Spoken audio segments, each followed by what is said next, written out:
How many of you are familiar with Zayn? Have you watched his videos? Zayn and I have been, we've known each other for about a year and a half now, and we work together in the Lightworker program, and he was a presenter here last year as well. It's just amazing to me how much he's grown in such a short amount of time, and I don't know if you know how we met, but he signed up for my Lightworker program having no idea what I do, just because just to get on a call, and next thing you know, he joins the program. And, we didn't really know where we were going at that time, so it's just amazing to see what's come out of him in such a short amount of time, and all the many people who've been immensely impacted by his work. And his presentation today is really quite incredible. I had the pleasure of being able to listen to it ahead of time, so I think you're really going to enjoy it. Zayn, welcome back, and looking forward to hearing what you have to say.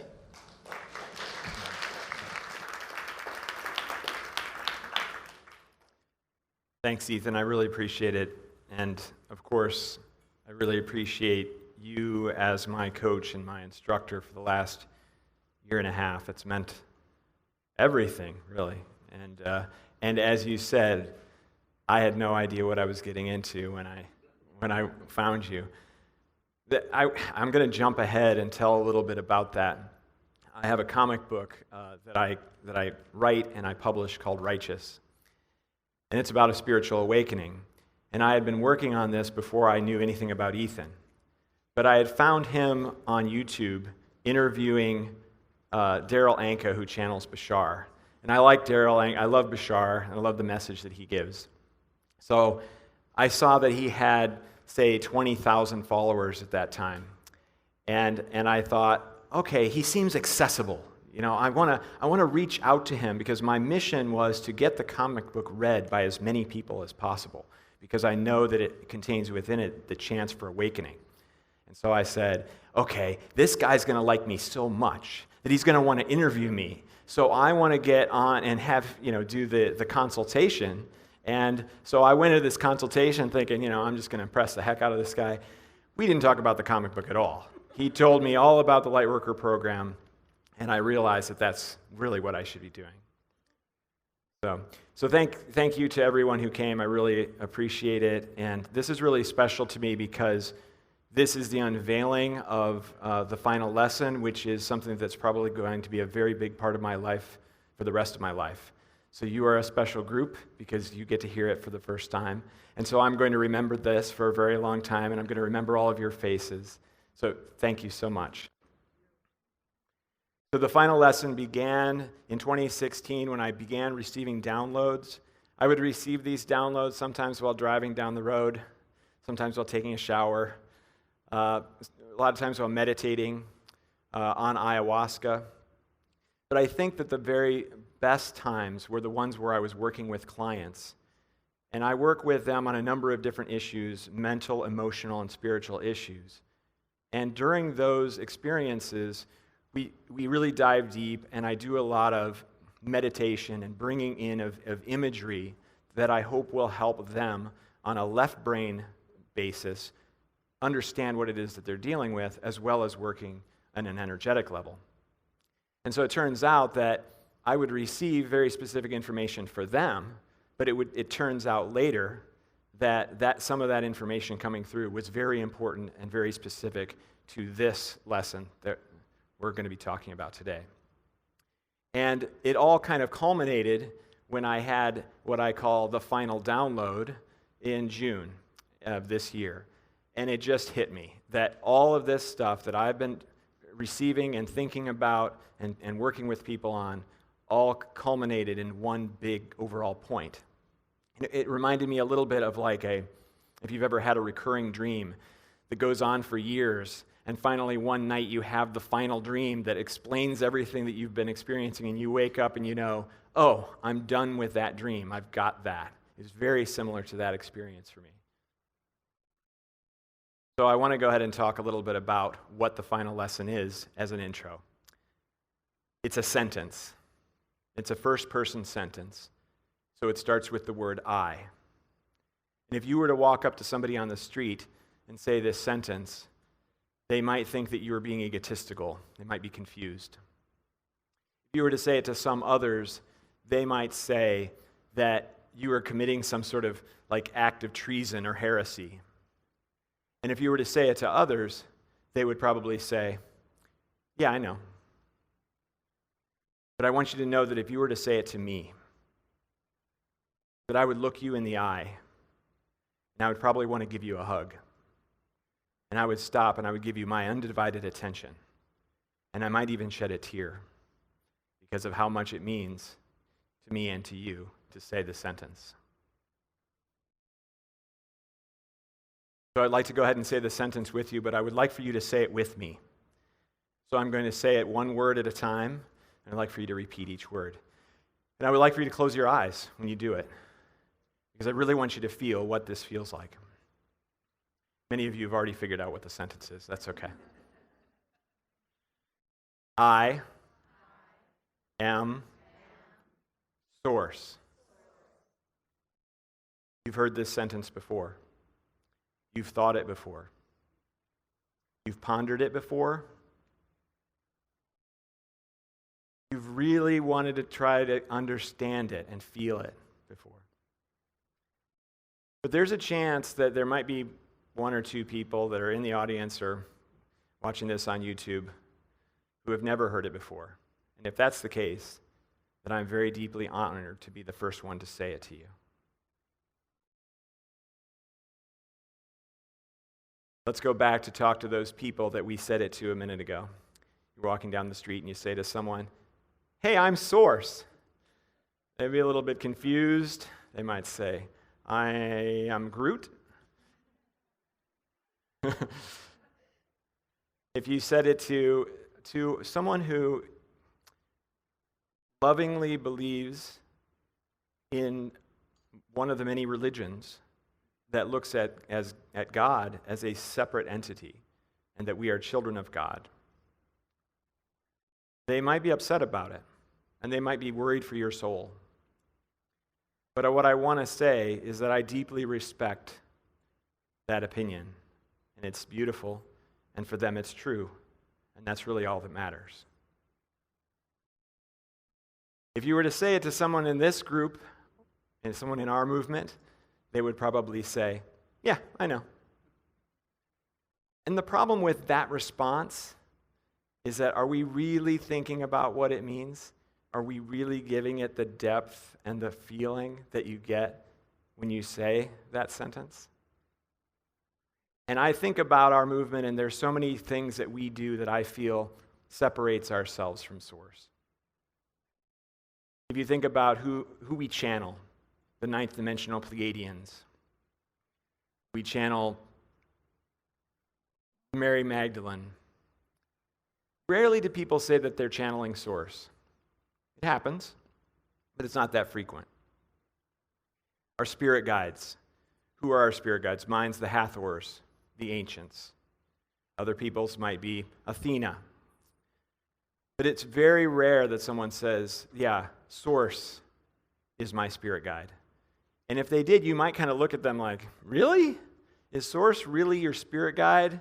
Like, wow, I don't know if I totally believe that. That's cool. Right? And then if you think about the chakras, I work with the chakras all the time, and especially the ones above the head. And what I've noticed, of course, is that many of those of us who work on the chakras above the crown is that we disagree kind of on what they all do. There isn't a unified understanding or belief of what all the chakras are. But there is one thing that's common among everyone, and that is that the source chakra is the one that's the highest above the head. And to me, that almost seems kind of unreachable. It makes it feel like that's the last thing we can get to, only when we're ready. But we're always ready. And source is a lot easier to get to than you think.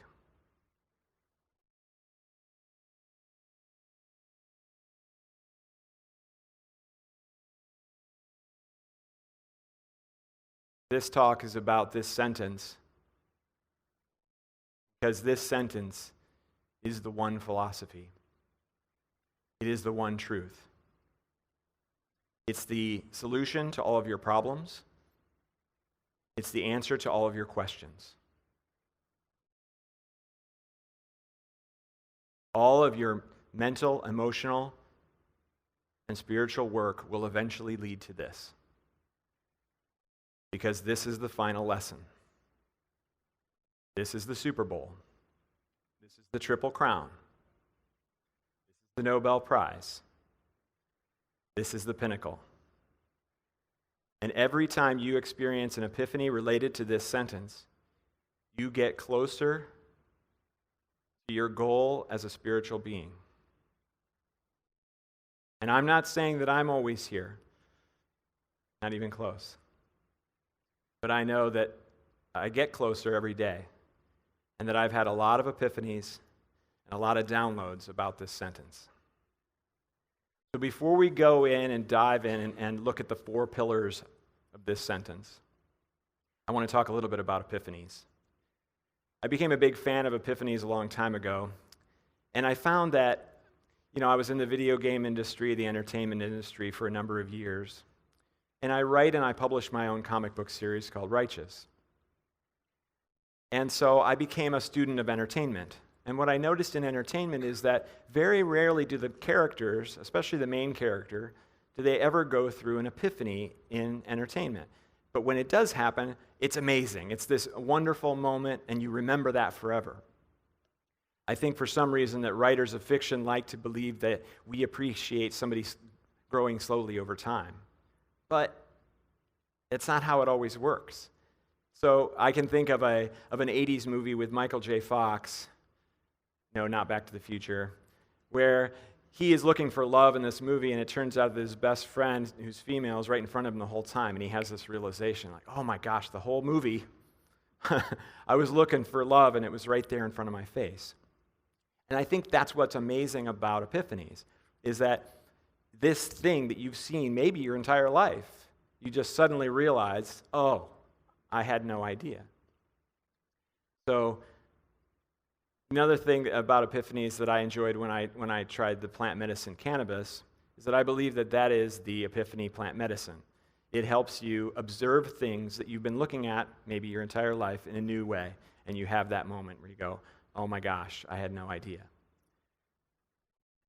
The problem, of course, with cannabis, it's not really a problem, but I feel that the plant medicine, the plant itself vibrates at a level that is higher than some. But I think that most people in this room, we all vibrate higher than that plant. And so that's why I don't do it anymore, because I believe that it brings us down when we do that. That's a separate topic. So what I want to do is I want to give you guys a couple of quick epiphany possibilities so that you can have that, maybe have that moment for a second, so you know what we're looking for as we move through the rest of the talk. And I'm going to use language, because language works really well. We've been using these words all of our lives, and we don't really think about the etymology of them. And one of my favorites is the word news. And if you think about the word news, it's really kind of the plural form of the word new. So I can imagine that this came about because somebody walked up and said, hey, what's new? Oh, I got a new thing for you. Okay. Hey, let's try it again. Oh, what's new? Well, I've got a couple of new things. I have news. I never knew. And then another one, peanuts, right? I was selling some peanuts with a friend.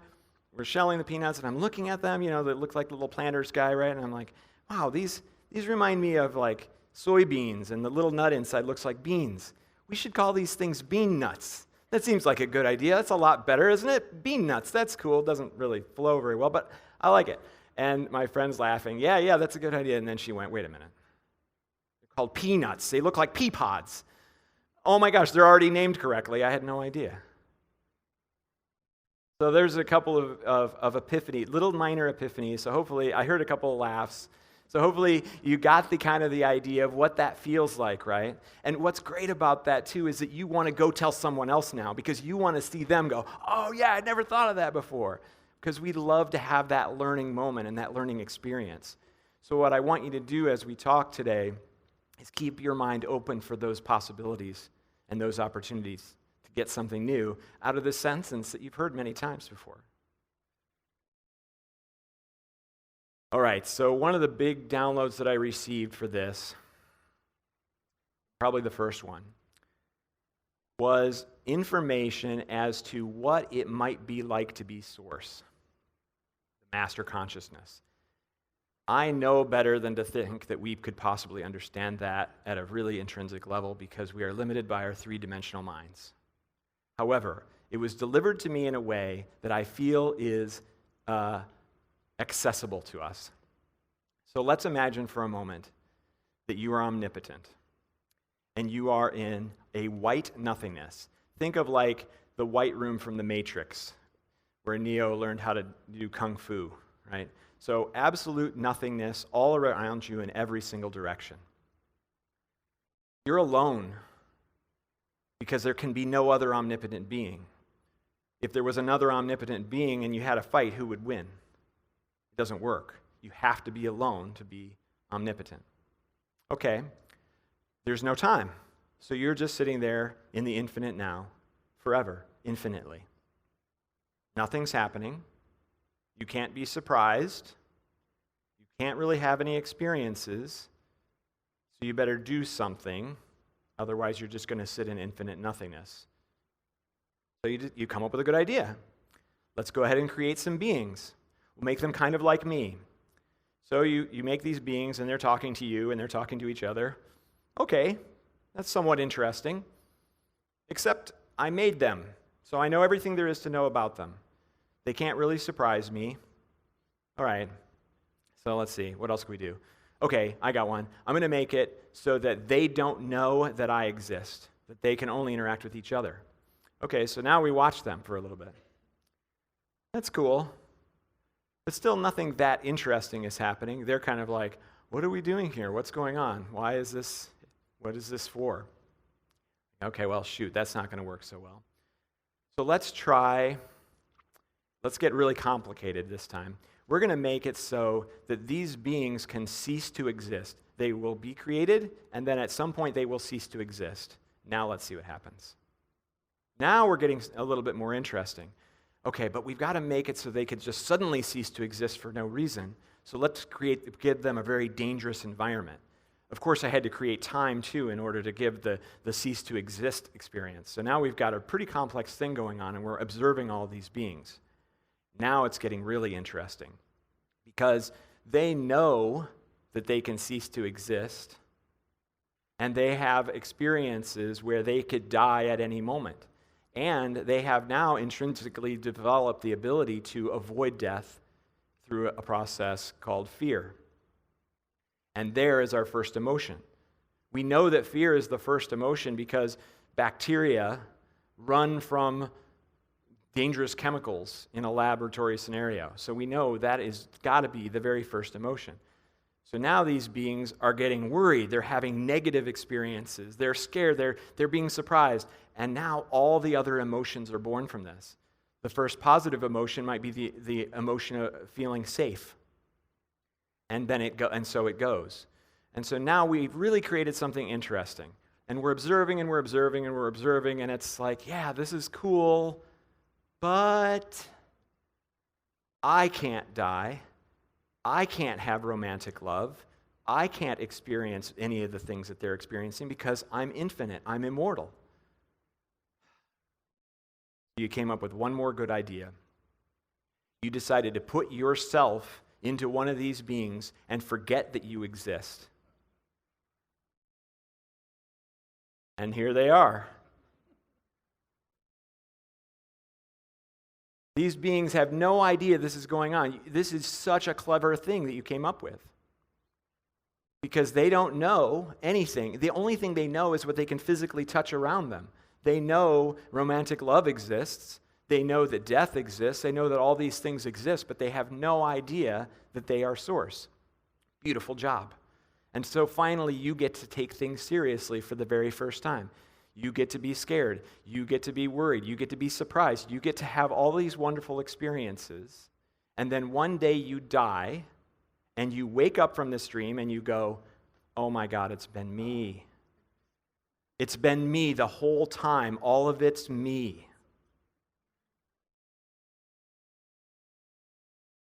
And so we curse the great forgetting. We're so, why do we forget all this stuff every time? We have to start all over again.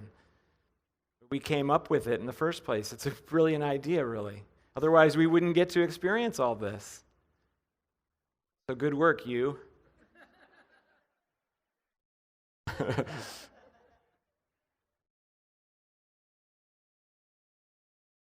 So to move on, we have to talk a little bit about suffering.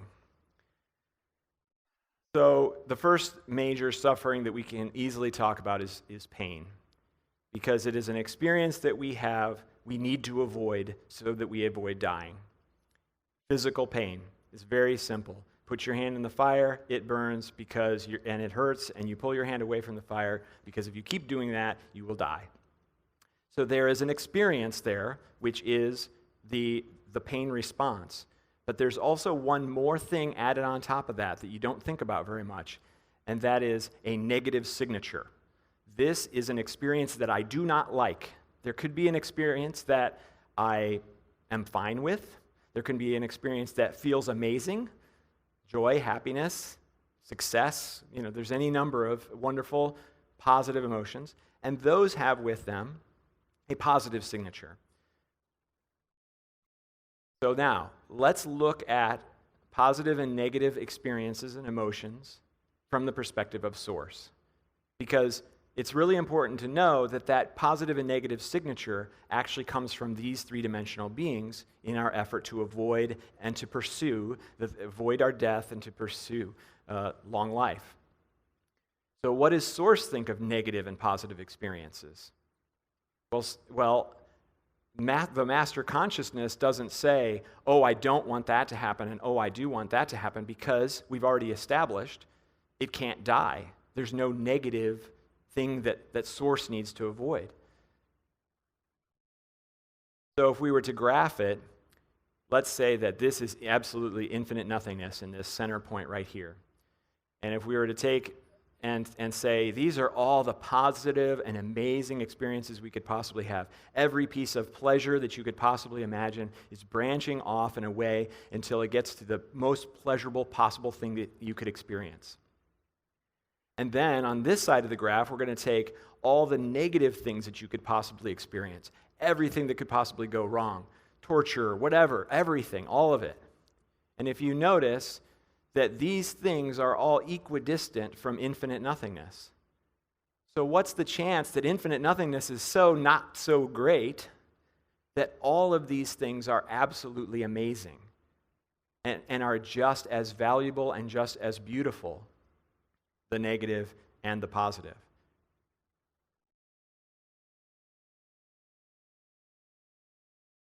So I want to talk a little bit about a couple of examples. So when you have a cold and you're sick and your nose is stuffed up and you're tired and you don't want to get out of bed, but you kind of do. You wish you could. Your muscles are aching and it's not going very well for you, and you're laying there in bed going, "Gosh, I wish this was over." And maybe you think, "Man, what I wouldn't give to just feel healthy again." So what you're yearning for there is the state of not being sick. You're not yearning for an incredibly positive state. You're just yearning for an is state. Oh, please just give me an is state so that I can go about my daily business. And the next day, when you finally do feel great, the is state feels amazing. You're like, oh my gosh, it feels so good to be healthy again. But that doesn't last very long. It only lasts about 6-8 hours. And then you're like, okay, back to normal.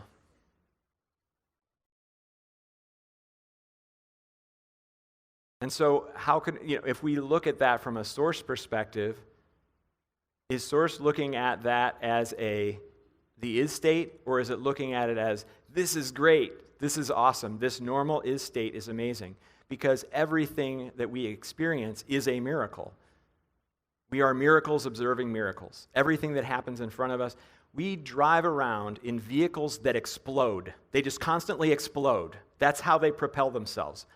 That's crazy. It's not so good for the environment, right? But if you think about it, that is a miracle that's happening every day. And what do we call that? Normal. How about another example? You're in an accident in your exploding car. and your arm is so badly damaged that it has to be amputated. You've lived your entire life up to this point with 2 arms, and now you get to live the rest of your life with only 1. You have a choice. Are you going to feel miserable about that? Are you going to go, I can't even button my shirt anymore because I only have 1 arm? Are you going to go into a miserable state of just laying in bed and wishing that you weren't here anymore? Or are you going to take positive action and try to learn how to do it, rely on others, and expand yourself and learn new things and have new experiences? What's interesting about that is that both are valid source experiences. If you chose to be miserable for the rest of your life for the fact that you only have 1 arm, we like that too. That's interesting. That's completely different. If we choose to go through life and go on a speaking tour and talk about how you've overcome the fact that you only have 1 arm, that's a valid source experience as well. There's nothing wrong with that. They're both beautiful opportunities. And I remember I at some point I was walking up to a store, and there was a man in a wheelchair, and he was struggling to get through the door. And I could see, I kind of could tell that maybe he had been like this for a long time. It's not like he had a cast on. It was obvious that he'd been suffering sort of from this his entire life. And as I walked through the door, I was excited because I knew that I was going to be able to open this door, do this very simple act, and I was going to feel good about the fact that I was helping someone. He looked at me and he snarled, "I can do it myself." Okay, totally, you can totally do that by yourself. And he did, he got through the door. But I really got to thinking about that. Here was a guy who had an opportunity to make people feel great every single day. Just that simple little act of allowing somebody else to open the door for them is a beautiful moment that he misses out on and sometimes causes the reverse to happen. So we can choose to take whichever route we want to take, and they're both beautiful. And so if every experience that you have, no matter how great or how terrible it is, if it's amazing for source, then that's worth having. And so what am I talking about here? I'm talking about acceptance. And if the statement, "I am source," is true, which it is, then you already have within you an amazing propensity of acceptance that you probably didn't even realize that you had. There's a peace associated with this. There's a comfort associated with this. What's next? What else is out there? How can I bring something new and beautiful to source, to myself? Alan Watts talked about acceptance in a really cool way. You've probably already heard this before, so I'll be brief. He talked about, imagine that every night when you went to bed, you could dream 80 years of life. And you could decide what that life was going to be like before you went to sleep. You could create whatever you wanted. I would think the first couple of weeks, you would create every possible pleasure that you could possibly imagine. You would go through these amazing experiences of deep pleasure every night. And then eventually, I think you would start to get bored. And you would say, okay, well, let's add a little bit of randomness to this. Let's create some challenge that I'm going to overcome. And eventually you would get to the point where you just say, you know what, whatever, just let it happen. And he ends that thought with, and so you realize that's what you're doing right now.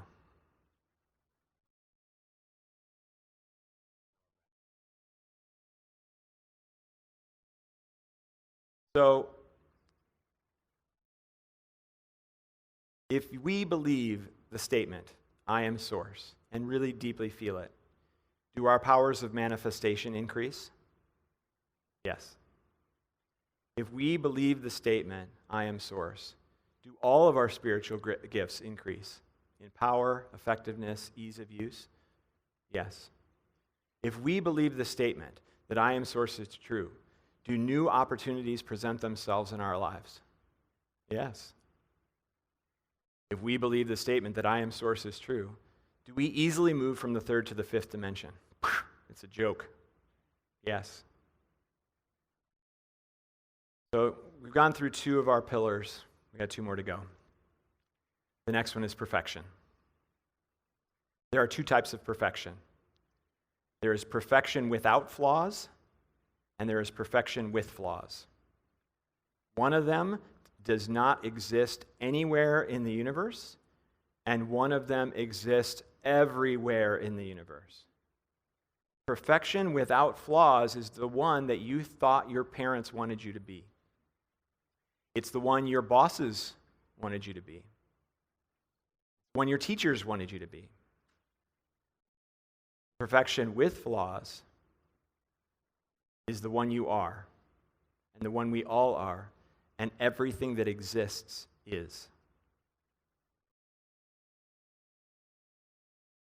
This one came to me because I was in one of my earliest experiences. My girlfriend at the time, her mother had just passed 2 days prior. And her mother was very difficult on her.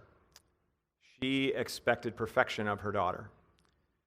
So like if she maybe asked her daughter to vacuum her room, she would come in and inspect. And if there was like one crumb on the floor, she'd say, "Oh, you didn't do a good enough job, re-vacuum the whole floor." So Jessa went through her life expecting, her perfection for herself. Of course, she could never achieve it. It wasn't possible. So at that moment, we were laying down for bed, and all of a sudden I started giving her advice. And I started giving her advice in a very kind of like interruptive and aggressive way. And so she was confused by this because this is way outside of my personality. Like, okay, so what are you doing? Like, why would you please stop this? I was kind of coming in and out of this experience, and I realized, and again, this is very early, so I barely knew what was going on. I hardly knew what channeling or mediumship even was. But I was able to say, "Jessa, I think this is your mom." And she said, "You better not be effing with me right now, because my mom just died. Like, this isn't cool." And I said, just ask her a question that only she could answer. So she did, and she was satisfied with the answer. So then she was free to just give all the advice she wanted to give. And this is the advice that she gave her. "Jessa, I was wrong. Never made a mistake in your entire life. Everything you've ever done has been perfect. Congratulations, you did it. You got to exactly where you're supposed to be right now. And you're never going to make another mistake again in your entire life. You will always make the right choice." Okay. So I've been thinking about that since 2016. And really, if you think about it, that's what we are. You are all perfect. You've never made a mistake in your entire life, and you never will. So what is a mistake? A mistake is some decision or choice that we make that causes an undesirable result. What's an undesirable result? Something negative. Well, we just talked about negative. And we said negative is cool. Negative's okay.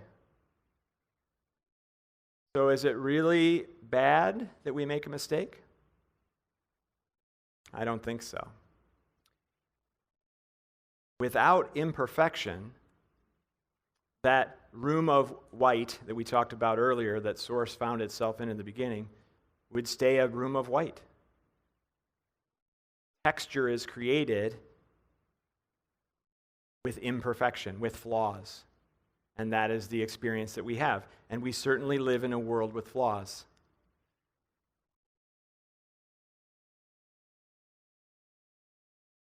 Unconditional love. I am Source. Therefore, I am unconditional love. I unconditionally love myself, Xane Daniel.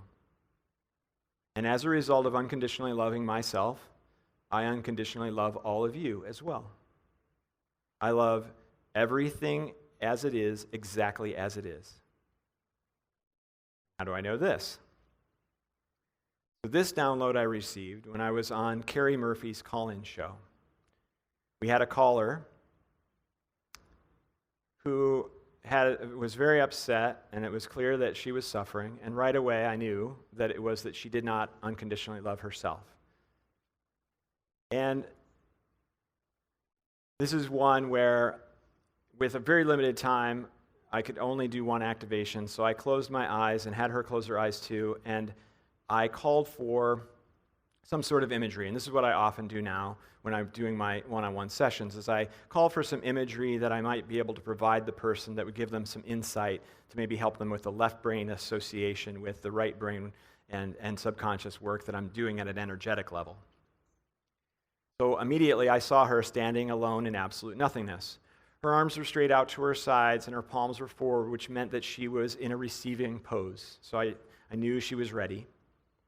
And I saw energy emanating from her, and it was just going out into absolute nothingness.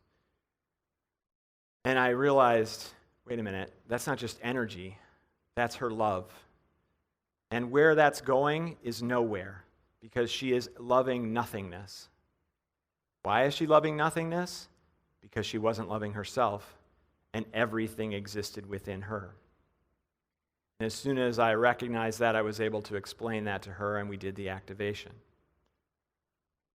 And so that is why I say that if I love myself, I love all of you, because you all exist within me just like we all exist within you.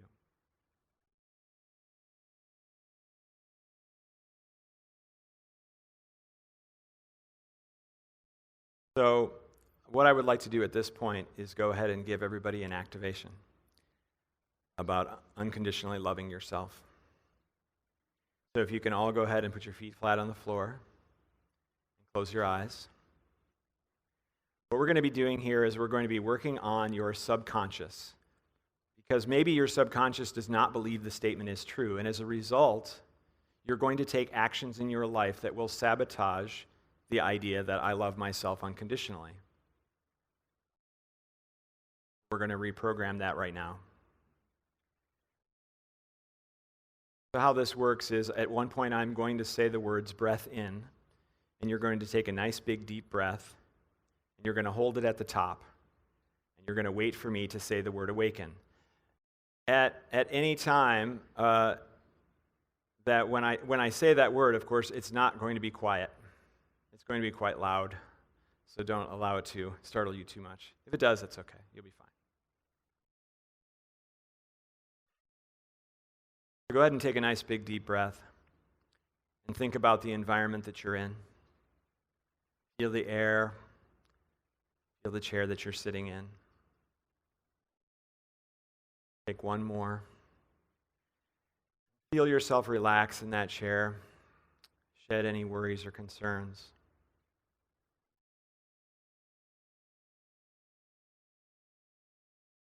So for this one, I would like for you to state quietly in your own head without out loud, of course, just say the sentence, I love myself unconditionally.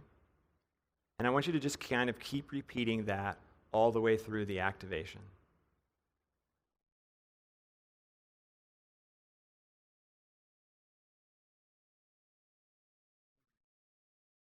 Much love in this room.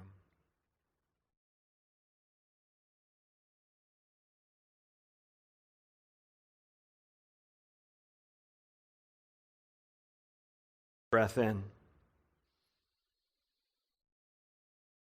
Awaken.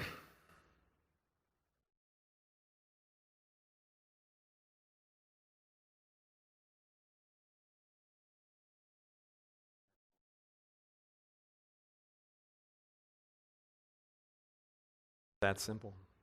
You can open your eyes.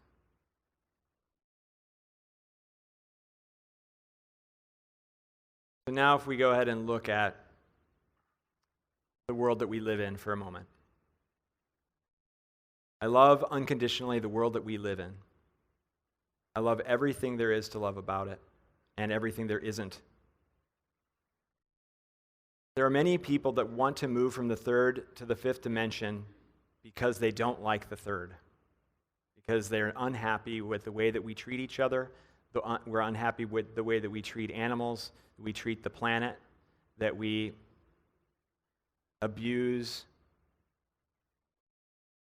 and discriminate against each other. The fact that we have factory farms and we create and destroy millions of animals just because they taste good, that we cut down trees to make toilet paper. Like, there's a lot of things that we're doing that's really dumb and really bad. But paradoxically, the way that you move from the third to the fifth dimension is that you have to love everything that is happening exactly as it is happening. And what's really strange about that is when you reach that point, you suddenly don't need to move to the fifth dimension anymore, because you finally, fully, truly love the environment that you're in. It's this amazing moment. Like, I don't even need to move to the fifth dimension. This place is amazing. It's a paradise world where horrible things are happening that we did on purpose, that we've created this for ourselves. We created it for ourselves for all the lessons that we can possibly learn here. Seems counterintuitive. And I was talking to the ninth dimensional Pleiadians who are channeled by a friend of mine, Veronica Evelyn. And I asked them about this. And they confirmed what I just said. And they also then, when I said, well, but this sucks, like why do we have to love this horrible place? And she said, well, if it'll make you feel any better, there are millions of Earths. There are infinite numbers of Earths. All these Earths have all kinds of different things happening on them. There's the Earths with no humans at all. There's the Earths with no mosquitoes. I want to be on that. Why didn't I choose that Earth? And there's Earths where everything has already been destroyed because we all wiped each other out. Every possibility exists. But we came to this one for a specific reason, in this particular incarnation. Another way to make yourself feel a little bit better about it is that we know that the human collective has already achieved the seventh and the ninth and higher dimensions. We have to, because there is no time in those dimensions. And that means that we have always been there and we will always be there. And so we've chosen to come to this one for some interesting purpose, and each of us has our own. And some of us know what those are, and some of us don't know yet. But it's still beautiful, and it's still worth loving unconditionally.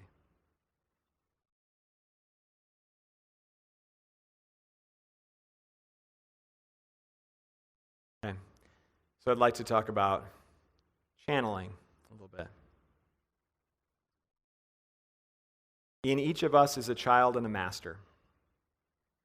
The child is the one who loves to go outside and play, to look at the ants on the sidewalk, to touch the fuzzy thing, and to live in the moment and experience what that feels like. This child doesn't care about how much time there is, doesn't care about when it's bedtime, just wants to play.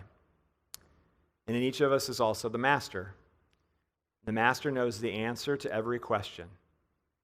It knows the solution to all of your suffering.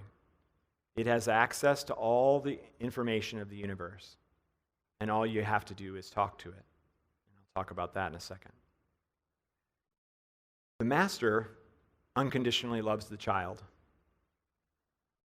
But unfortunately, there's a third character, and that one's the adult. The adult is the one that thinks that it's the master and uses the three-dimensional world to make its decisions.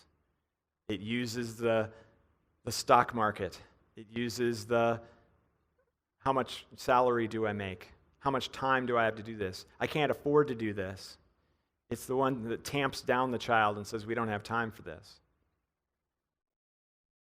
And that adult is trying to make all these decisions, but it's really terrible at predicting the future using three-dimensional rules.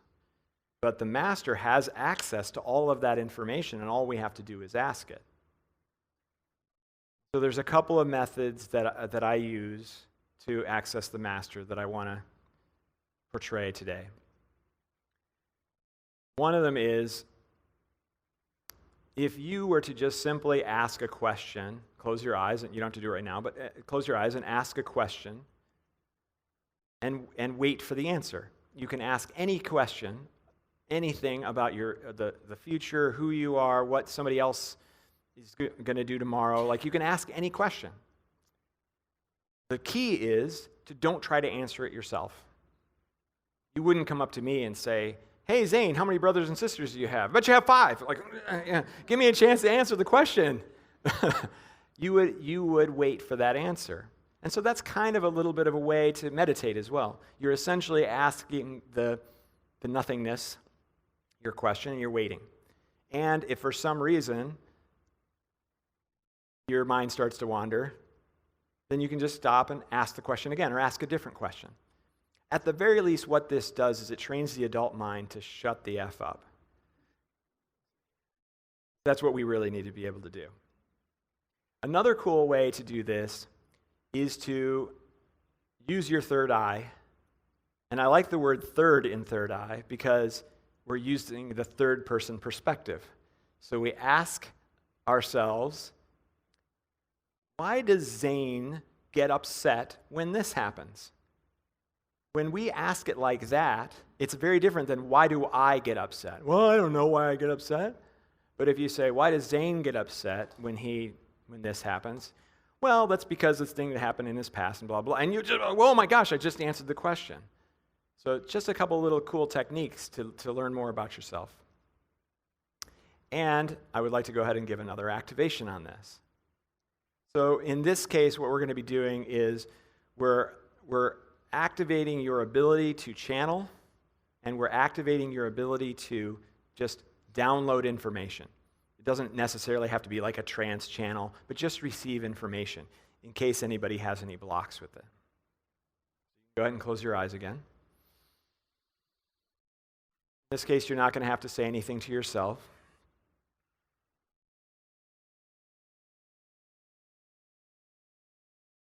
Take that nice deep breath and hear all the little sounds that are going on here in this room. Feel present with the room.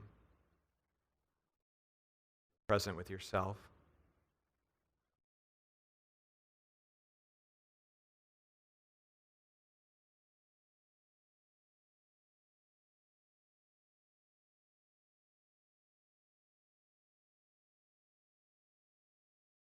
Breath in. Awaken.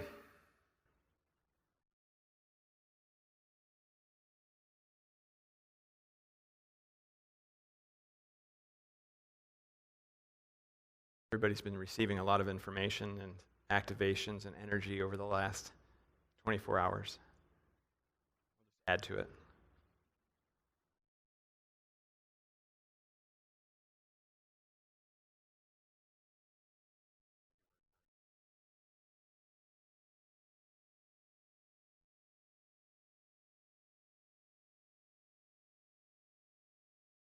So now I want to talk a little bit about fear. Because fear is such a negative experience, and we choose to have a negative experience on purpose so that we can avoid the fearful experience, I think it's worth talking about a little bit, because in our primitive times, fear was most certainly the reason that we're alive today.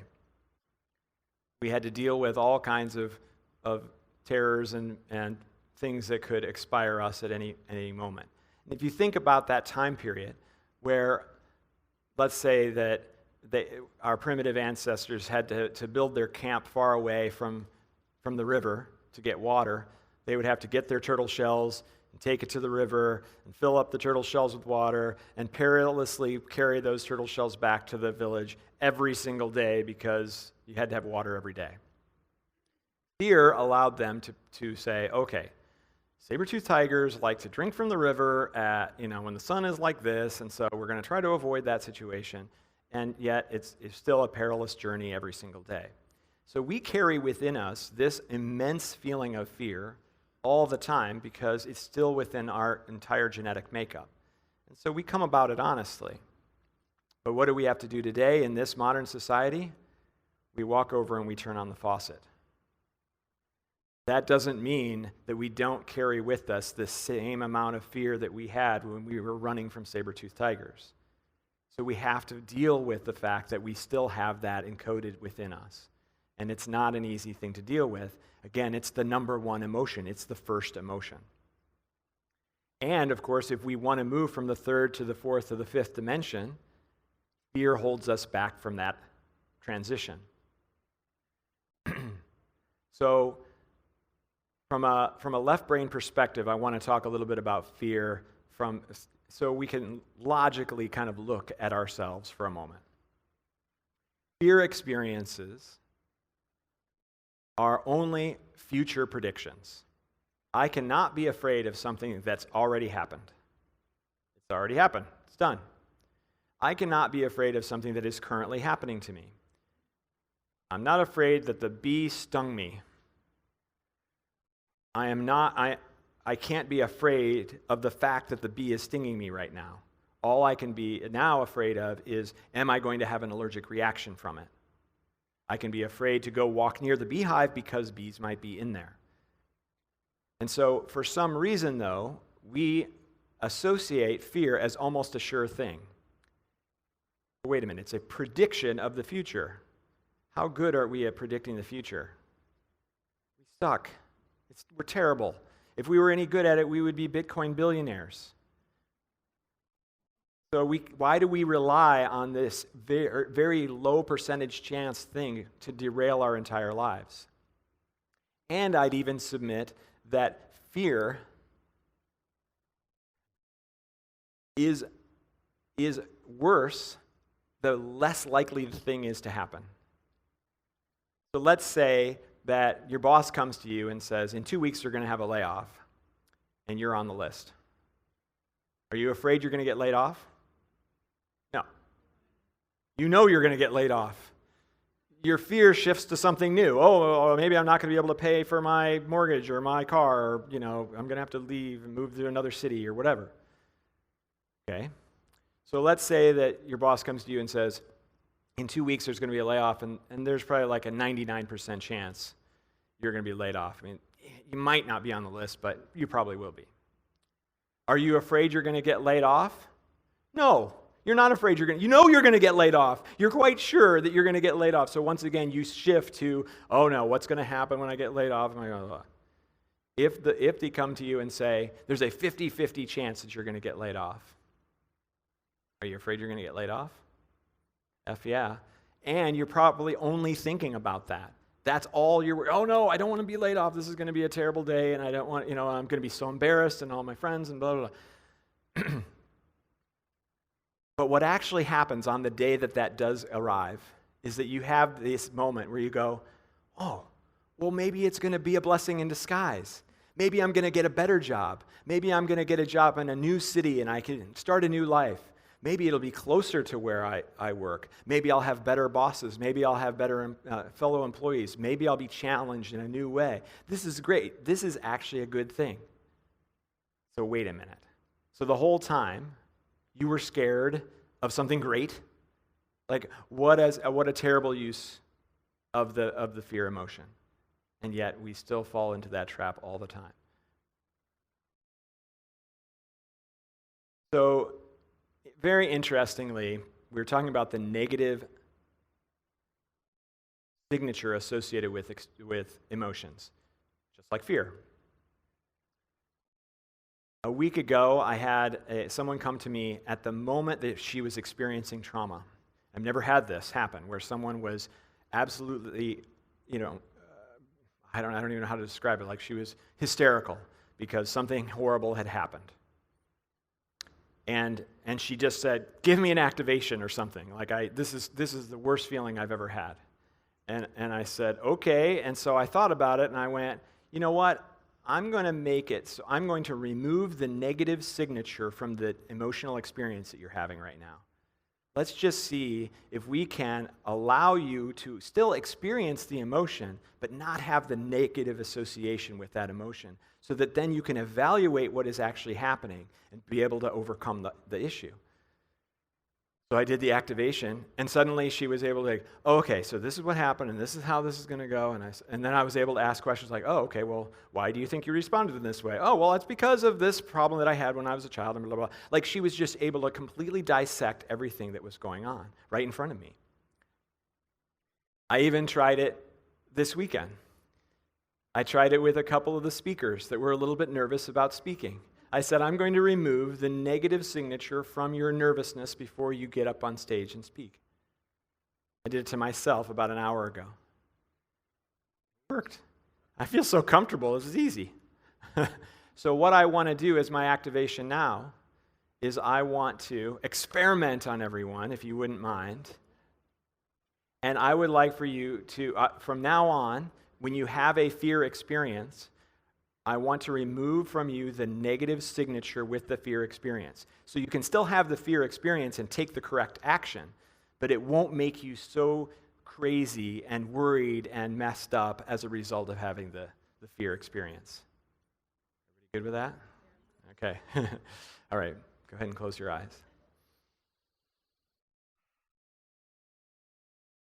Take a nice big deep breath.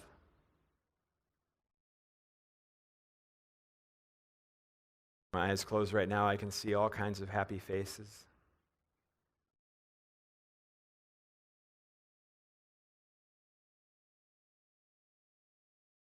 Because you know that fear is just an emotion, it's just an experience. And you're bringing that experience to yourself, and you're bringing that experience to Source. There's nothing wrong with having a fear experience. But we just don't like very much the way that it interferes with our left brain activity.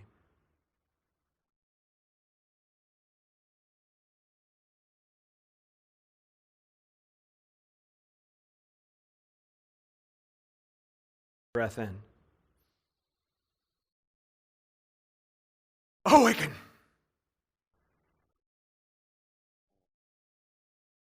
Good one.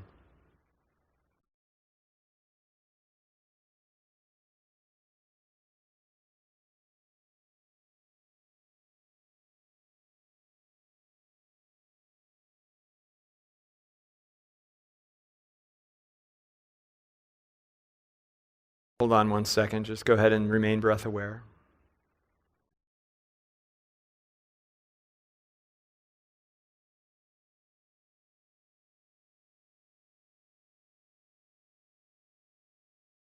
Okay. So I'm being told to do another activation. If anybody wants to opt out of any of these, all you have to do is say to yourself, set the intention that you do not wish to receive them. This is a protection activation. Very specifically, the chakra, the first chakra above the crown, the halo chakra. You may be experiencing some unwanted energies.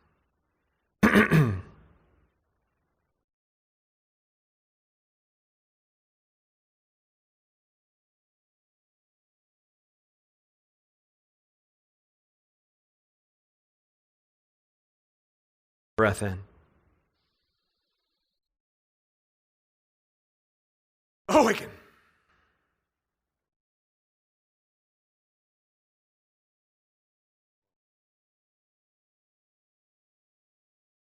Eyes.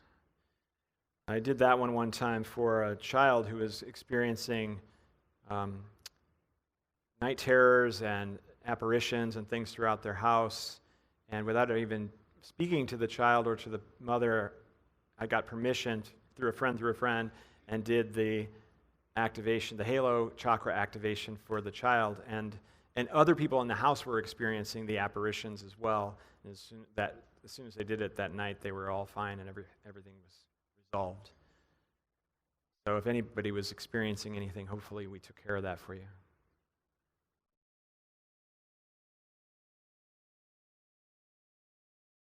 So moving on. As I mentioned, I really like Daryl Anka, who channels Bashar. And the reason that I like him so much is I like that one message that is, follow your highest excitement with no expectation to the results. And I've definitely done that throughout my life without even realizing it. As a child, I got into video games, and I became a video game producer for 20 years. And I followed that passion. I was making my own video games as a child. I was into aquariums, and I ended up making like a little aquarium business because I enjoyed it so much. I just always followed what excited me.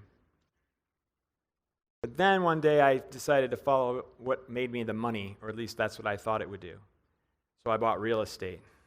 Lots and lots of real estate in 2008.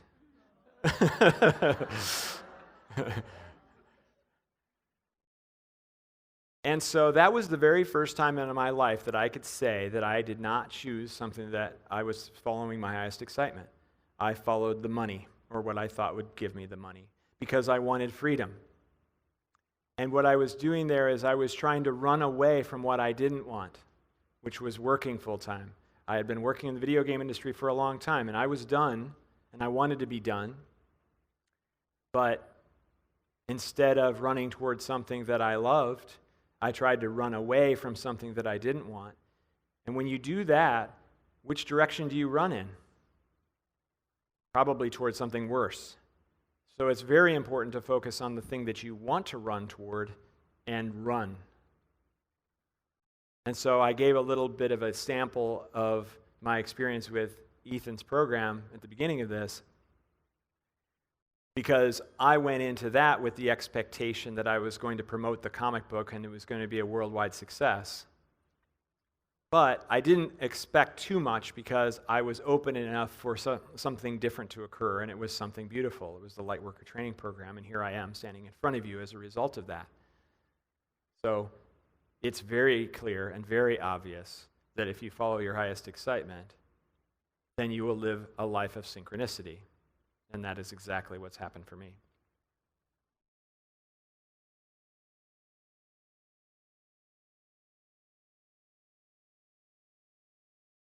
So manifestation. Not too long ago, my guides came to me and they said, "You're not using us enough." Like, what? You know, I'm doing this stuff all the time. Like, I feel like I talk to you guys constantly. Like, what's with the criticism, dudes? I said, well, you can manifest anything you want. We're your team. We're here to help you. And we believe that you have the best interests of people in mind, that you have unconditional love, and you are trying to support the world. So, what do you want?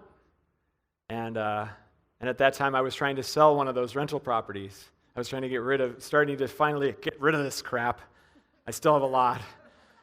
But anyway, it wasn't selling, and it was in a market that it should be. And I was like, okay, I got one for you. Sell me this rental property. And they said, we'll have an offer by the weekend. Days later, got an offer. And it was the smoothest sale I've ever had. So I realized, oh gosh, yep, you're right. I am not using you enough.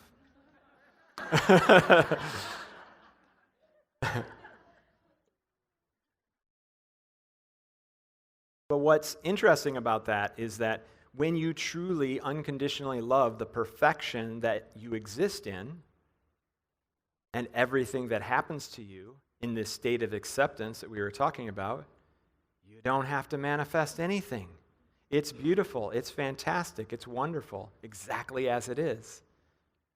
Because in order to manifest something, that means you have to want it. And if you want it, does that mean that you're missing out on something that you've already got? Maybe. But if you do it with love and unconditional love for yourself and for others, it sounds cool. It sounds like fun to me.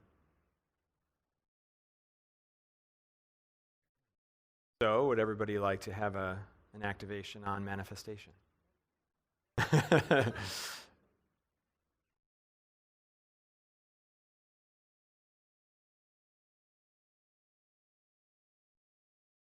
Your eyes and take a nice big deep breath.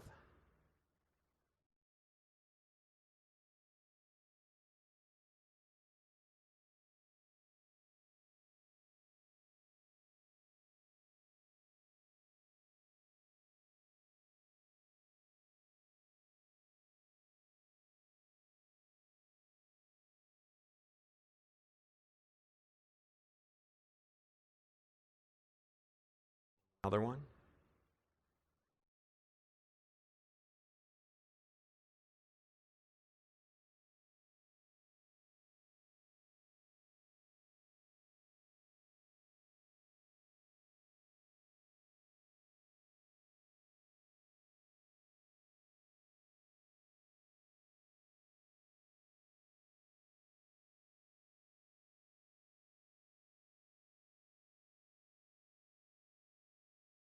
Breath in.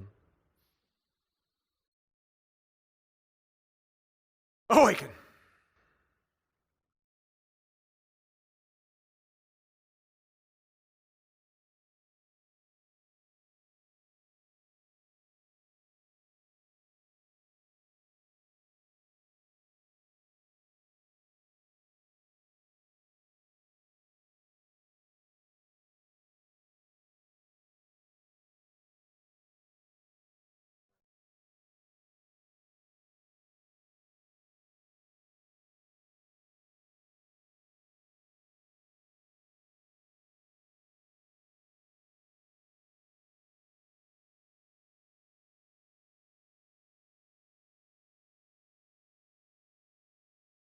Is there anybody that doesn't necessarily believe the statement, I am source? You're going to really raise your hand in this crowd, I know.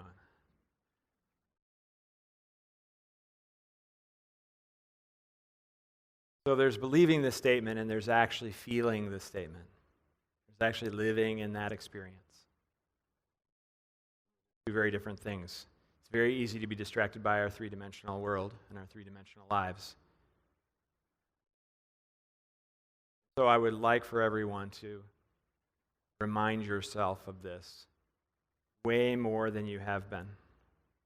Every chance you get, remember, oh yeah, I am source. Nothing you can't do. And every experience you have is bringing something amazing.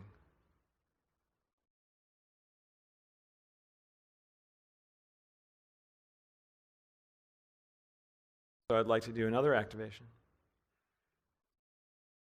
Just in case anybody doesn't really believe it, because there's the left brain and there's the right brain.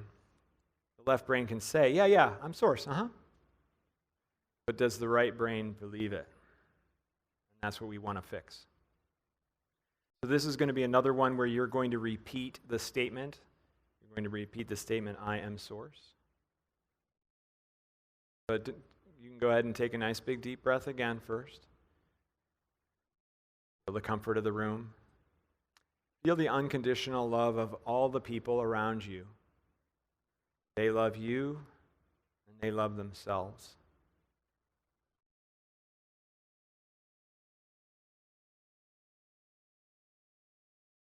To take your energy field and expand it. Double its size.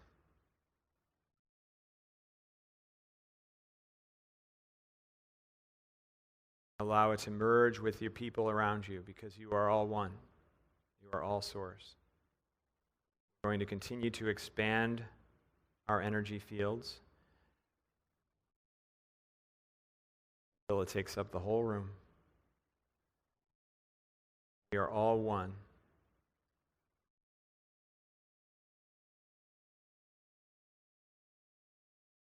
When we're all done with this, getting up to go to the next thing or take a potty break or whatever, I want everybody to hug each other as much as possible. Share your love with each other. Love of unity.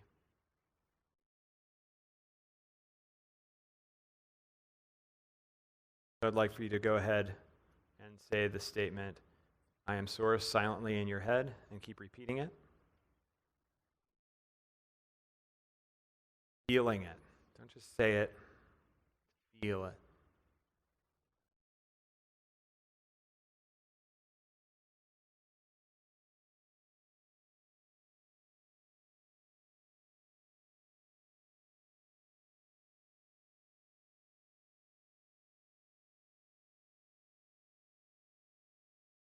Breath in.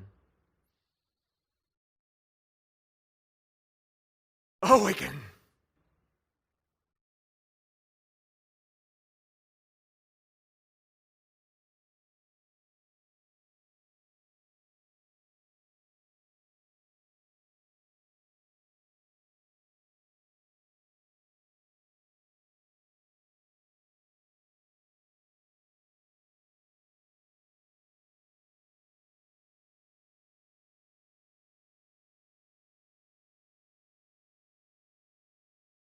Something else that happens with these activations is that it raises your vibration.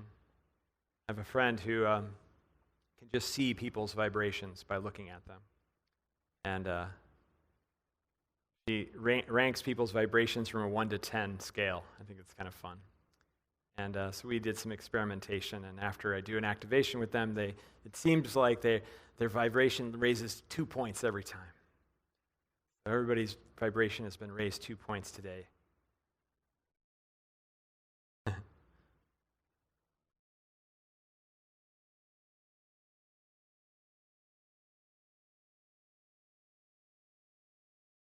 I love you all unconditionally because I am source. I love myself unconditionally because I am source. I know that I am perfect because I am source. I know that you are perfect because you are source. I know that I have never made a mistake because I am source. I know that you have all never made a mistake because you are source. I know that it's okay to suffer because I am source. I know that it's okay to not suffer because I am source. I know it's okay to enjoy every moment of every day because I am source. I know that my spiritual gifts are stronger than ever because I am source.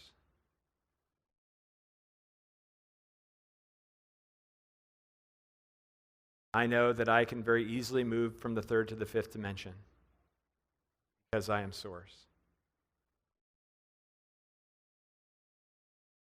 I know that I live a synchronistic life because I am source.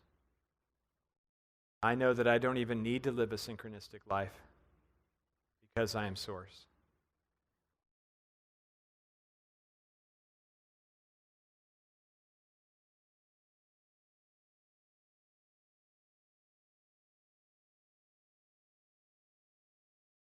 I know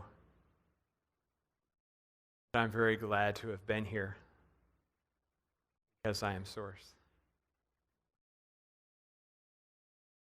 I am at peace. Thank you.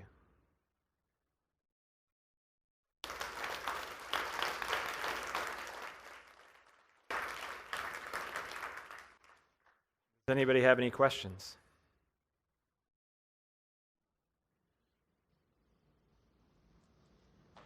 I do. I've done activations with you, and so the question I'm about to ask is very experiential. Okay.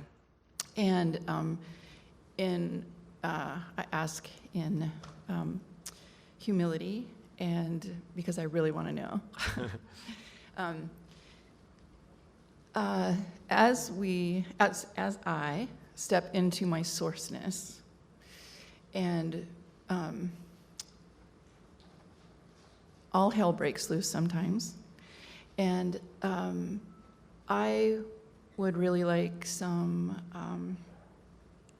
I don't know if you'd call it a mantra or a trigger or a way to remember the path back to calmness, to be able to accept the situations that I find myself in this experience, this multi-dimensional experience, because sometimes I get lost. I get lost in the fear, and I get lost in the, getting wrapped around the spiritual axle. So that's my question. Sure. And I think that the answer is different for everyone. And I think it really takes some diving and some understanding of what are your habits? Who do you go to? Do you when you're judging yourself, who is it that's judging you? Is it your a parent? Is it a sibling? Is it and diving deep and understanding that. So it's hard for me to say like one nice big global, just do this, and you're going to do it. I think it takes some work. Yeah. I'm afraid I'm not answering your question to your satisfaction. But. That's okay. There's no judgment here. No, thanks. Yeah.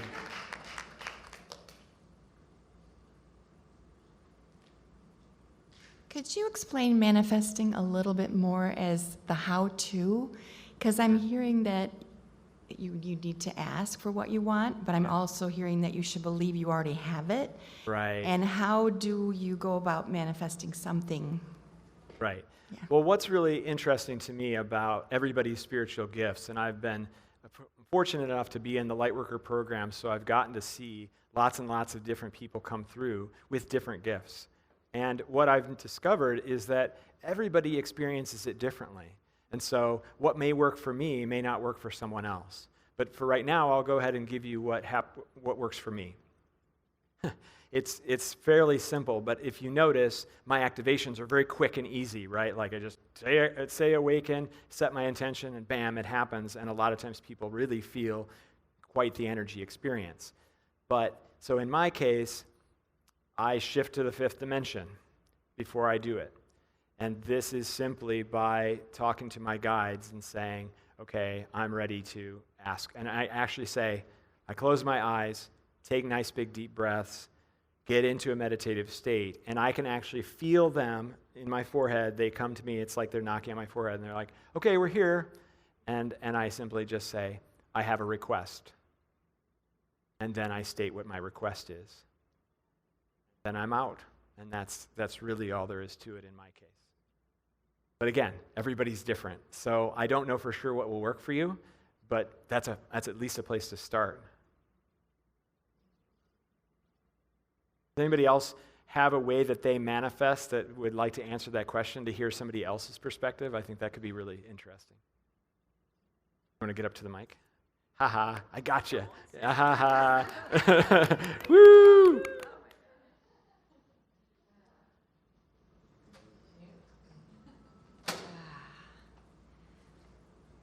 Okay. Oh, don't like that. So I just state to the universe what I want to manifest, and then I let it go. Don't ever think about it. It isn't up to me to figure out the how and the why of it. Right. A great example. Oh, I'm standing back. So I juice a lot. Well, I've purchased many juicers over the years and spent a lot of money on juicers, and then didn't have a juicer that worked. So I asked one of my girlfriends. She said, oh, buy this juicer, $1,700. So I'm thinking, well, I don't want to spend $1,700 on a juicer. So I said to the universe, I want to manifest $1,700 to buy this juicer. Let it go. Forgot all about it. Now, this was around tax time. It was probably the beginning of May. Forgot all about it.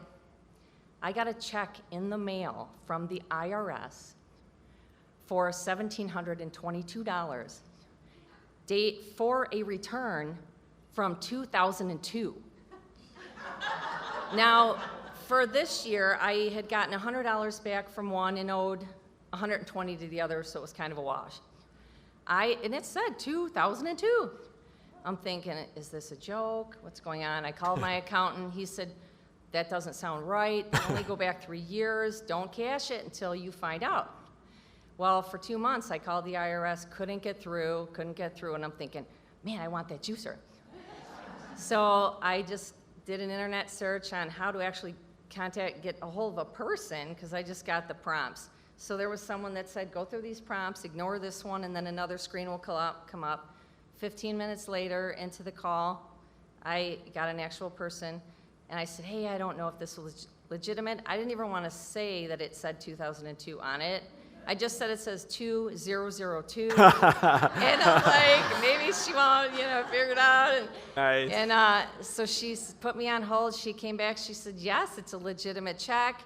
You overpaid in 2002. We issued it to you in 2015, and then we never sent it out, but it had earned interest since then, and so it's a legitimate check. And I just burst into tears and just said, thank you, thank you, thank you. Awesome. So, and I'm able to manifest almost instantaneously because of it.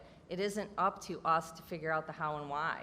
They don't want us to, it's their job. They want us to say, use us, we're here. Right. Yeah, so I do that all the time. Very Yeah. good. Thank you. Yeah, that's a good one.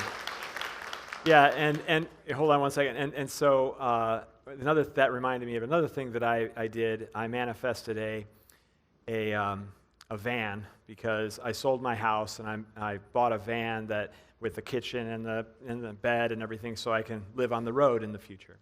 And I did the vision board approach where I had, imagery on my wall to say, this van, this is what I want. And I thought about it a lot. So in that case, I was constantly reminding myself of the thing that I wanted. But in other cases, I do like you, where I just ask for it one time and then leave it alone. So there are so many different ways, I think, that we probably don't even have to worry about it too much. And actually, that's what we need to do, is not worry about it. Because worrying about it creates resistance. And so then you're going to show what you don't want as opposed to what you do. Do you want to jump up to the mic?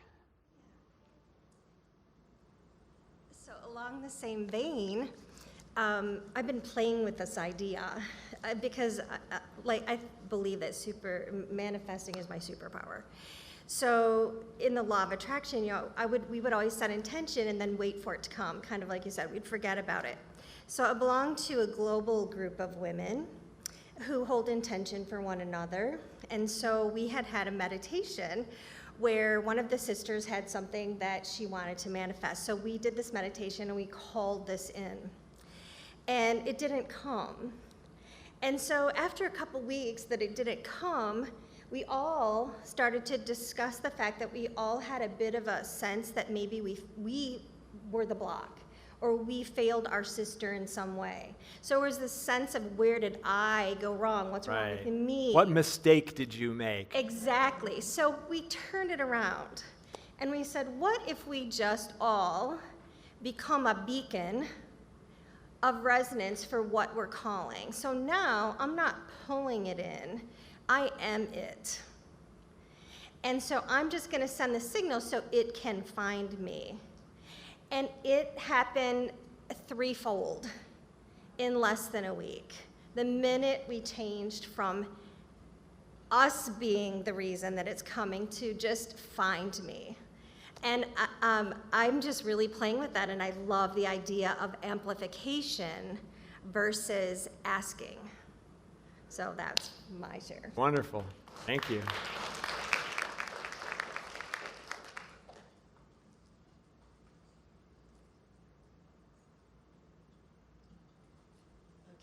Okay, Zayn, you know why I'm standing at this mic. I wonder what this is. Because, I'm a little shy. You all may not believe it, but I'm a little shy, right? I know some of you see me around and like, no, she's got this big presence, but Right. I hide a little bit. So I'm at this mic for one reason, to start feeling comfortable. I feel terribly uncomfortable right now. I feel very nervous and I feel very vulnerable. Would you like me to remove that? Yes, please. Okay. We're going to remove the negative signature from your nervousness that you're experiencing right now.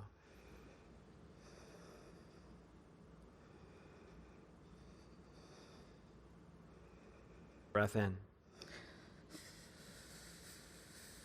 Awaken.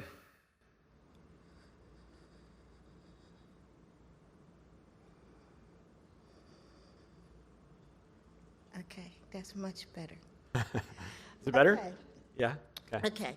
What I do with manifestation now is, when I was younger, manifestations that I wanted to come were more intangible. I wanted peace. I wanted calm. I wanted comfort. I didn't ask for things. I didn't care about manifesting things because I was suffering so much in my spirit. So I asked for love, peace. And now what I do is I still don't ask for things quite as much. And what I do is I say little things like this. I wrote it down so I wouldn't forget. I don't anymore think so much about specific things, But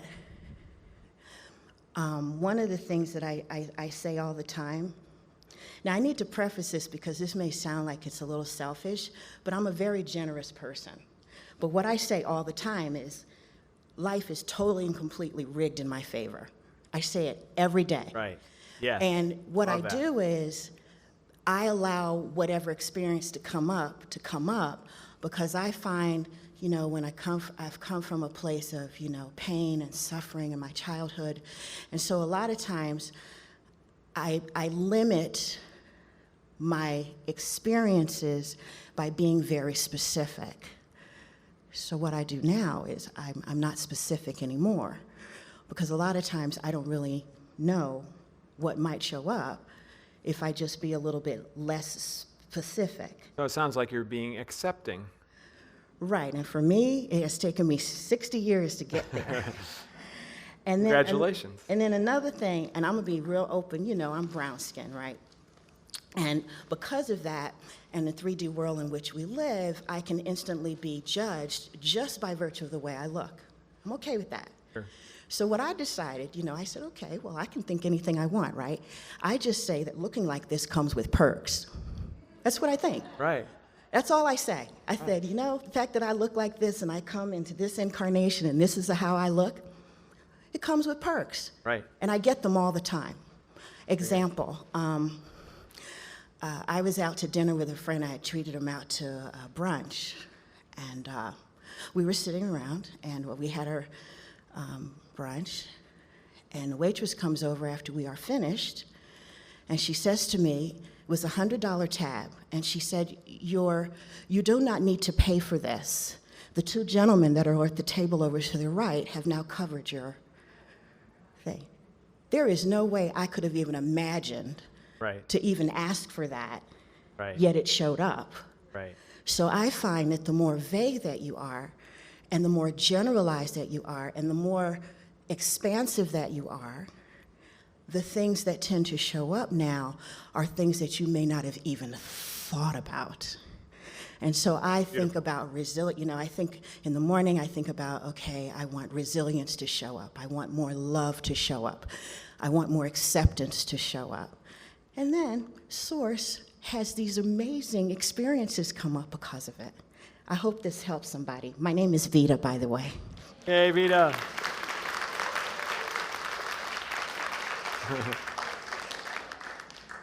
Good work on overcoming your nervousness to do that.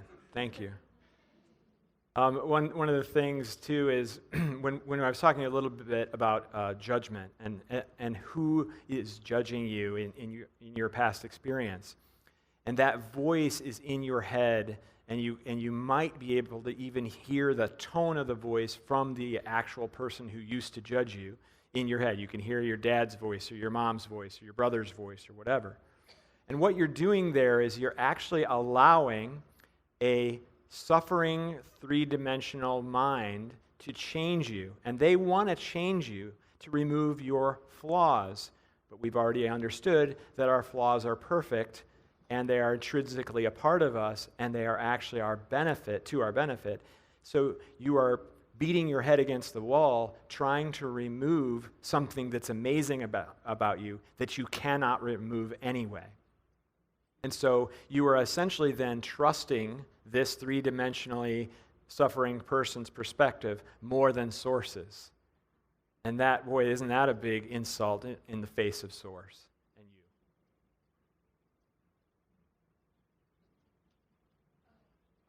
Oh.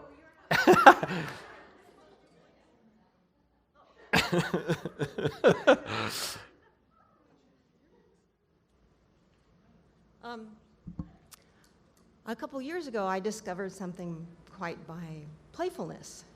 I had just moved to California, and I was on 11 acres.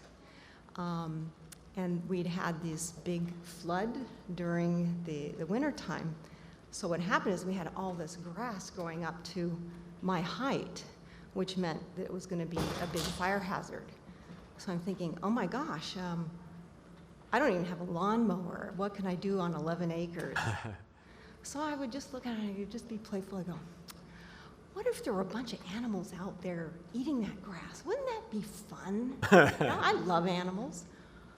2 weeks later, a neighbor called and asked me if he could bring his 30 cattle over to graze on that. Okay, the property's divided by a creek. So there was a smaller portion where the house was, and I go, well, I need smaller animals for over here. And I was going, wouldn't it be cool if I had some smaller animals over here? So I asked him, I go, do you know anybody who has any like sheep or anything? Oh yes, Guillermo. He has some sheep. And so then the sheep came over and grazed on one side, and the cattle grazed on another side. You could probably have even charged them for that. No, I didn't. I know, but I mean, like, that's so amazing about it, right? You asked for something that you needed, and it could have even been more. Right, right. So then I figured out that the cattle they kind of ruined the trees. So I'm going, okay, the next summer it comes along, I go, no, I don't think I like cattle over there. I think it'd be really cool if there were some horses. A couple weeks later, I get this mysterious knock on the door, and it's at night, and I'm out in the country, so it's kind of weird, and I go, okay, who is it? And this is this woman, she goes, oh, you know, I have a couple of horses, and I was wondering if, I see your field is empty. Right. So that is like, wouldn't it be cool if? And so it's just kind of like playfully, because we came here to be playful. Right. The child, as we were talking about. But then I'll give another example that's a little bit more like, okay, it isn't always in that type of circumstance. I grew up with the religion, Christian Science, and Mary Baker Eddy had a very great statement saying, divine love always has met and always will meet every human need. Okay, so there's a component of a need. So this is a time when I was really dissociative.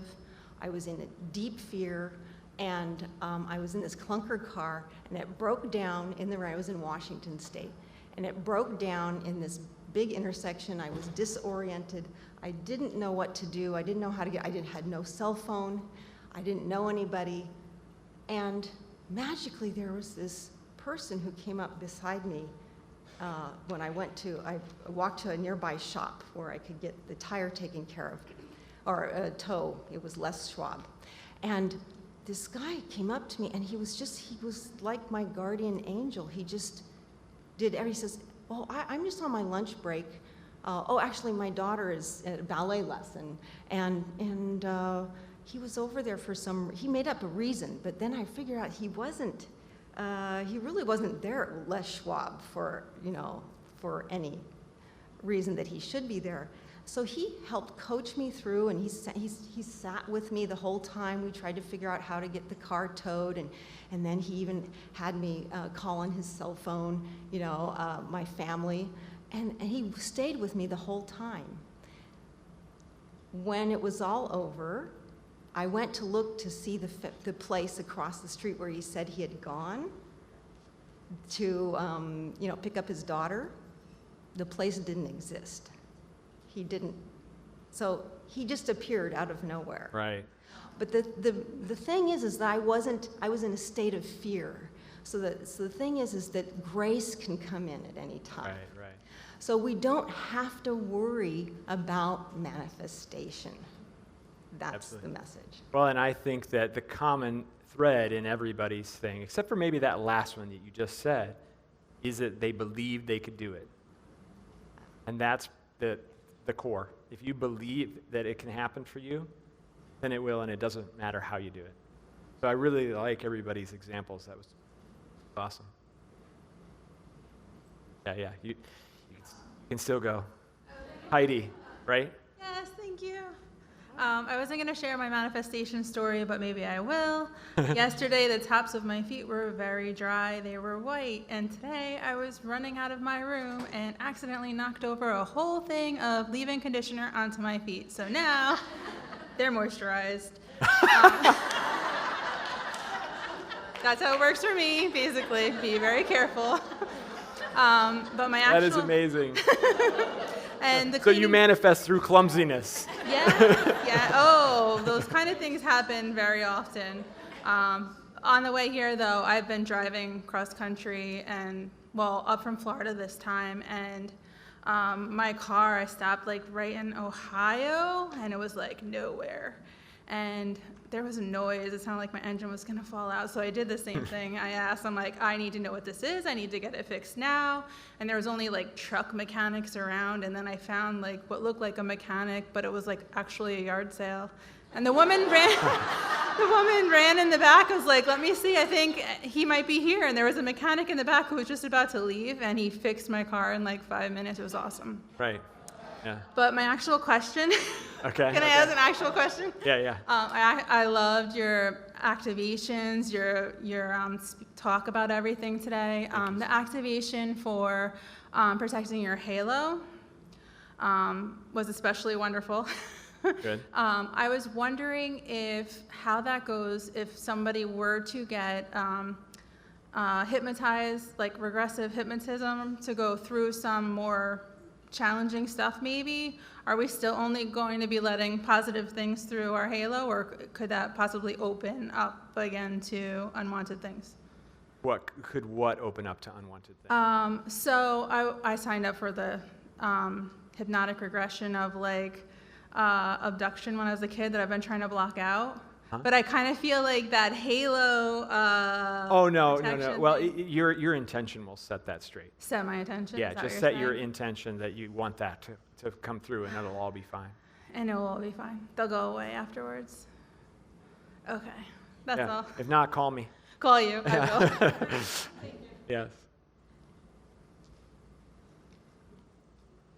Are there any other questions or thoughts or stories that anybody wants to share? Still have a few minutes left. Hello. Hello. So, my question for you is, when I go through different things as far as success is concerned, I always look at it from a bittersweet standpoint because of some of the things that I've done in my past where I feel as though I'm blessed and humbled and grateful for the success and the blessings that I have, yet reflecting on it sometimes it doesn't seem like worthy, or I question why me. For example, this past year I lost a really close friend to me, young and to murder at that. And as I go, and more recently when I was making this move and this transition, I see things and I think about them, and then I feel like the grief comes back and it kind of slows me down for a little bit, and I'm trying to figure out how to protect myself from that energy of feeling bad for still following my purpose, because I've overcame a lot, but I don't want to really have to live that part of me. So why do you think you feel bad for pursuing your purpose? As of February this year, I'm 6 years clean off of heroin and Xanax cold turkey. So far, nothing to be upset with yourself about.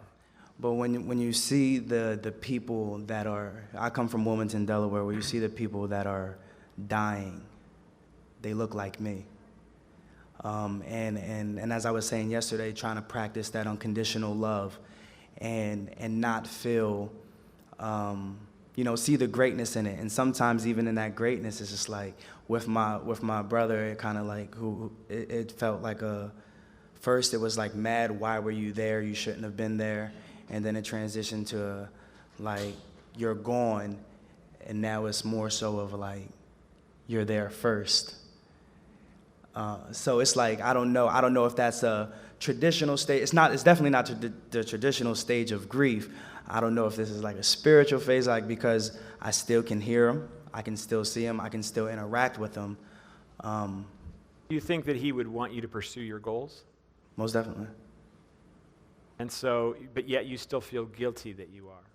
Yeah. I was closer. I was like, I moved out of the state for a while, and I was closer to him that night than he thought. And I feel as though because I was only 15 minutes away from him, if he would have known, he would have came towards my direction instead of going there. But I don't think I knew that until just now. Well, so you're obviously incorrectly blaming yourself or something. But you're doing it through the left brain, and that's really the first thing that we have to get over, is to say, it's not my fault, it's not my fault, it's not my fault. And when you can finally feel that on the left brain, then you'll probably make some pretty good strides there. And I would be happy to talk to you further about this, because it might not be just a snap your fingers kind of thing and get over it. But, Yeah. I don't know, so what was the thing? You just said, okay, that was something I hadn't thought of before. And how did that change the way that you looked at that experience?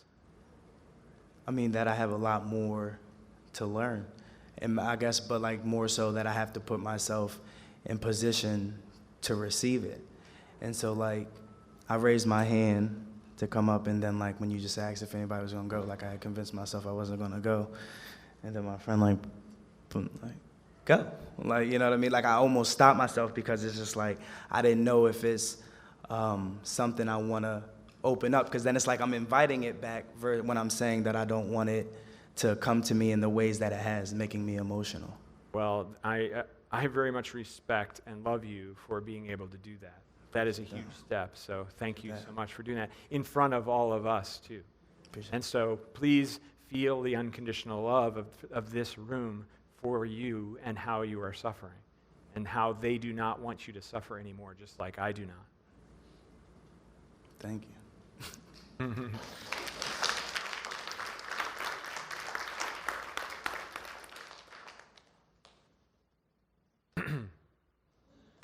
I just wanted to make a comment. Good. Yes. I just want to give him this moment. Yeah. We're all here for each other. Sorry. I feel your pain, so sorry. I had heard something on a talk a few months ago, and it's something that really resonated, and I feel like it's something everybody needs to remind themselves of. And when you said, like, I feel like had he known I was there, he would have gone, and then, so you're making up this story in your head. And we do that with everything, you know, somebody reacts a certain way, and then we assume that they're doing it because of something we did or something. And so it's just the statement you have to say is, this is just the story that I'm telling myself. That doesn't make it real. It's just the story you're telling yourself. And then you can separate that story from reality, and then maybe you can start to see it in a different way, because we tend to believe our stories. And so if you just see it as a story, then there's other possibilities for other stories, and maybe then you can move beyond beating yourself up over your story. Beautiful. And I hope you find peace. Thank you for your comment. And I would love to talk to you afterwards. So I will be at the table up front. I have copies of the comic book if anybody is interested. Yes, you do have one. There's 2 volumes at this point. It's an ongoing series, and it's about a greedy corporate analyst who is visited by a being of light that touches him on the forehead and changes him so that he can only help other people, and he can't really make money for himself anymore. So he begins to realize that he's now incompatible with society, but he discovers that anytime he helps someone, they get it too. So it's my way of spreading enlightenment, yeah. So also, I'm available tomorrow for individual one-on-one sessions, so I'd be happy to help anybody if they would like it. If there are no other questions, we'll end. Yay.